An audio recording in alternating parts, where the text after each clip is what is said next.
Fala Geek, aqui quem fala é Felipe e hoje vamos falar da HQ Batman, edição número 4. E se você gosta desse tipo de conteúdo e puder apoiar o canal se inscrevendo e dando like no vídeo, saiba que vai ajudar muito nesse trabalho. E para ter acesso antecipado aos vídeos da semana e participar das escolhas das HQs, você pode se tornar membro geek do canal. No Porto Silencioso de Gotham, a noite é rasgada quando o comboio de caminhões para e os seguranças percebem tarde demais o erro fatal. Um deles tenta alertar que é uma emboscada, mas a palavra se quebra junto com o impacto das primeiras rajadas, jogando corpos ao chão. Tudo vira caos em segundos, tiros cruzando o ar, homens caindo sem entender de onde o ataque veio. Enquanto isso, a cidade desperta com a notícia urgente que ecoa pelos noticiários. Houve um tiroteio violento no porto de Gotham, uma cena brutal registrada pelos drones de vigilância. Enquanto Gotham ainda arde com o incêndio que tomou os noticiários e com os 3 executivos mortos em Wolf Hill, a verdadeira história se desenrola longe das câmeras. Um simples caminhão carregava pedras raras escondidas no tanque de gasolina, fruto de um acordo secreto entre os clã Nuiri e Black Fang. Um ladrão qualquer tenta roubar o veículo, a polícia apreendeu tudo e o pagamento nunca chegou. Agora, parceiros estão mortos em uma guerra que surgiu de acidente que não deveria existir. Mas o homem no comando rejeita a ideia de acaso, murmurando que coincidência só traz boa sorte. Para ele, isso é uma conspiração. Há um traidor, e ele quer encontrá-lo antes que a cidade afunde ainda mais. No prédio de pesquisas da Wayne, Bruce busca por respostas e encontra a genial e caoticamente ocupada doutora Annika Zeller, tão absorta em seus hologramas que mal percebe a sua presença. Ele tenta chamá-la, mas ela rebate sem olhar, dizendo que está trabalhando e que ele deveria falar com o Dr. Batman, o morcego de pelúcia que a equipe batizou assim por diversão. Confuso, Bruce escuta enquanto ela explica que qualquer pergunta deve passar pelo boneco primeiro, em todos os detalhes, porque todo mundo precisa enfrentar o Batman antes de chegar até ela. Bruce tenta acompanhar o ritmo nada ortodoxo da doutora Zeller, enquanto ela reclama que conversas interrompem seu fluxo e que, para ela, cada visita é um descarrilamento mental. Tempo perdido. Por isso existe a regra. Todo mundo precisa explicar o problema para o morcego de pelúcia primeiro, porque às vezes a solução surge no processo. Curioso, ele pergunta por que queria titanografeno, lembrando que é raro, patenteado, caro e não dura. Nesse momento, a doutora intervém. Bruce explica que aquela pesquisa é uma guerra interminável contra o caos na mente dos pacientes, algo que só pode ser vencido com táticas persistentes e compassivas. Annika rebate que, para ela, o futuro exige permanência. Um dia, o Crown of Storms será tão comum quanto um marca-passo. Então, nada adianta construir como se tudo fosse descartável. Quando ele pergunta se fazer o certo significa um projeto caro e sem lucro, ela confirma sem hesitar, mesmo sabendo que seria difícil convencer alguém como Bruce Wayne. A resposta vem com ironia, momentos antes de tropeçar na esteira e cair direto nos braços dele, percebendo tarde demais que está diante dela. E tudo o que consegue dizer é um tímido oi. Ainda tonta pela queda, Anika tenta manter a compostura enquanto pergunta se eles já se conheciam, e ele responde que acha que não. Ele explica que realmente é a sua primeira vez no prédio e que, depois do caos da noite anterior, com o Charada e companhia, decidiu conferir se tudo estava bem. Ela brinca dizendo que se soubesse que a tentativa de roubo chamaria sua atenção, teria provocado isso um ano antes. Bruce então a surpreende ao dizer que seu tempo estará completamente disponível para ela amanhã à noite e sugere buscá-la às 7.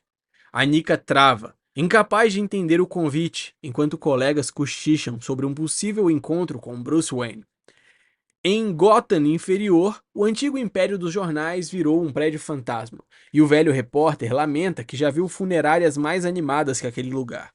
Ele explica ao garoto que um dia a cidade teve 17 jornais, mas tudo desabou com o fim dos passageiros, a TV a cabo e a queda da demanda e a alta no preço do papel. Capitalismo, comenta o menino. Enquanto o repórter completa que depois veio a internet, seguida dos vampiros do dinheiro que compraram tudo, sugaram os ativos e deixaram para trás as dívidas, demissões e salas vazias. Quando o garoto provoca sobre ter sido vítima desses vampiros, ele admite que foi demitido porque virou um bêbado.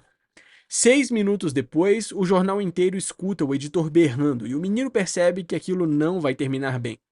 Lá dentro, o homem despeja acusações, chamando o antigo repórter de propagandista decadente e lembrando que ele um dia foi jornalista de verdade. Ao que o rival retruca que hoje ele é apenas um bêbado.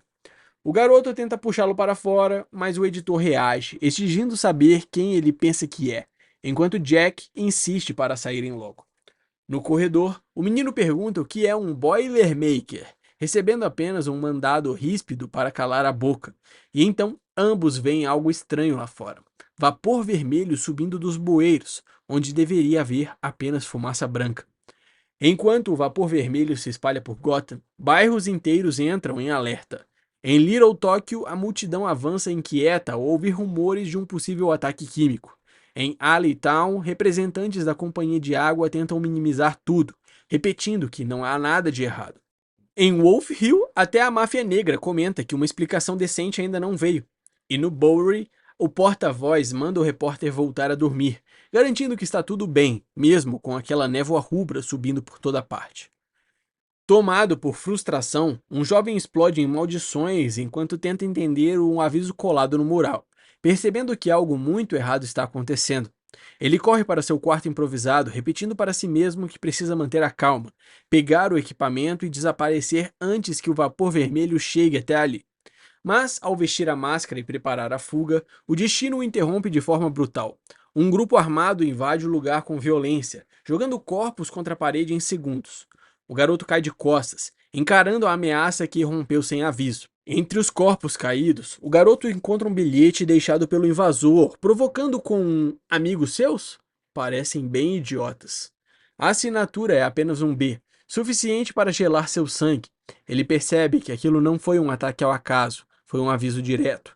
Tomado pelo pânico, dispara pelos corredores, respirando aos trancos. A fuga de Looney termina de forma abrupta quando Batman irrompe do alto, atravessando a janela como um raio e agarrando o garoto em pleno salto.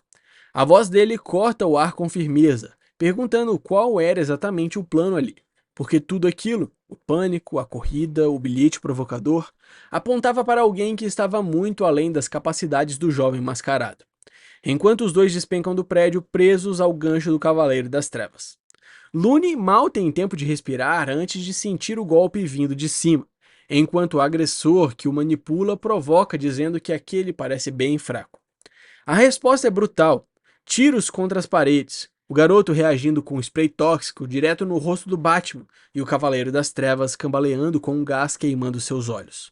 A dor acende a fúria e o contra-ataque vem num estalo seco, um chute que lança Looney como uma boneca de pano.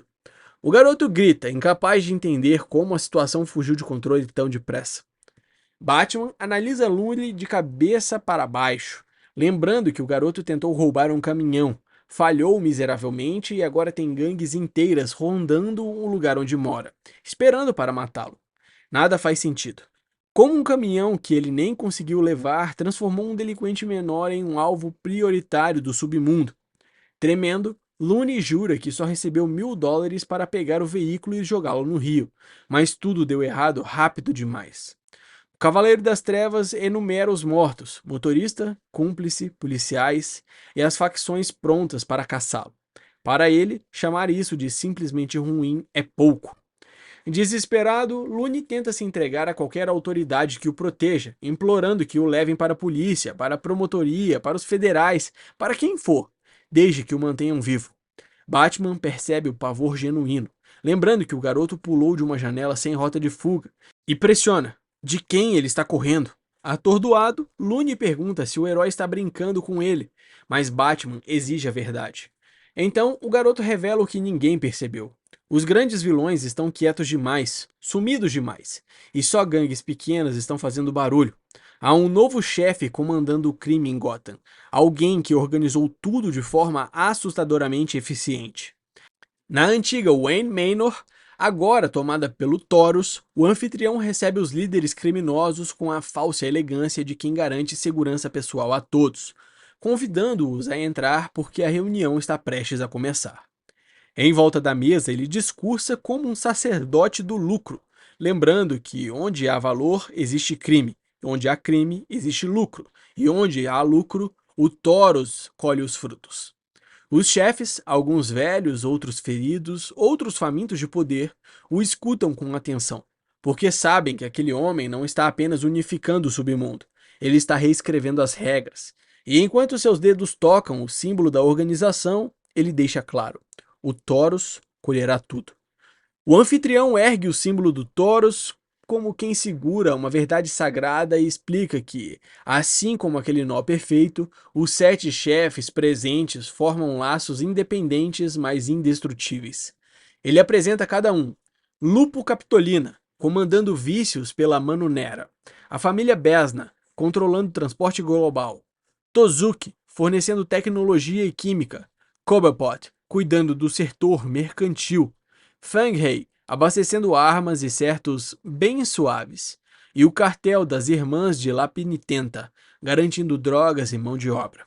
Por fim, ele mesmo se declara banco, aquele que mantém o dinheiro limpo, fluindo e protegido.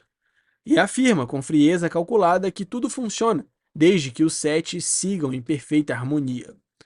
O anfitrião do Touros revela o golpe final. Antes da crise, os lucros subiam 400% ao ano, mas agora as perdas crescem milhões por dia. E para forçar a unidade, ele congelou todas as contas do grupo. Diz que acreditou que mexer no dinheiro deles bastaria para chamar a atenção, mas, só por garantia, trouxe alguns familiares como garantia física, exibindo-os amarrados diante dos chefes criminosos. A voz dele ecoa com frieza calculada, lembrando que, como o banco controla tudo que entra e sai daquela máquina de lucros. E então ele pergunta, sem emoção alguma, se agora, finalmente, ele tem a atenção deles. A sala explode em indignação quando um dos chefes vê sua filha em perigo, mas o líder do Taurus corta a reação com desdém e revela a verdade. O Taurus não é uma gangue nem uma família, é um sistema, um algoritmo do crime que só ele consegue manter inteiro na própria mente. Ele descreve como construiu o primeiro império criminal resiliente e escalável, sustentado por uma polícia complacente, uma prefeitura moldável, uma imprensa cega e uma supressão dos criminosos extravagantes, mantendo o Batman ocupado demais para notar a teia. Então ele proclama seu plano: em 20 meses, controlar cada fluxo de dinheiro de Gotham, legal ou ilegal, e em 20 anos, o mundo inteiro. O líder do Taurus levanta a mão com calma de quem dita leis divinas, declarando que quando um deles lucra, todos lucram. Mas a sala estremece quando ele fecha o punho e completa que, quando um deles sangra, todos sangram. O aviso se transforma em sentença no instante seguinte, quando ele dispara sem hesitar, usando a dor dos familiares como lição viva para os chefes criminosos à sua frente. Os tiros ecoam como um pacto imposto à bala, deixando claro que não existe dissidência nem compaixão naquele novo império. Sob o clarão ensurdecedor das armas, a mensagem fica inegável: o Taurus exige lealdade absoluta e cobra o preço em sangue. Enquanto Batman corta o céu de Gotham como uma lâmina azul, a revelação de Lune ainda ecoa. Ele se chama Minotauro, Batman, um monstro que transformou a cidade num labirinto de crime, e você chegou tarde demais para detê-lo. As palavras pesam enquanto a noite pulsa sob seus pés, cheia de fumaça vermelha e sirenes perdidas. Ele avisa que todos já estão presos lá dentro com o Minotauro, como peças presas num jogo que ninguém enxerga direito. E no sussurro final, que parece vir da própria Gotham, surge a sentença mais sombria de todas: não existe saída. Essa foi uma pincelada da história da HQ Batman, edição número 4. Eu espero que você tenha gostado. Não esquece de deixar o seu like e se inscrever no canal para acompanhar de perto mais histórias como essa. Valeu!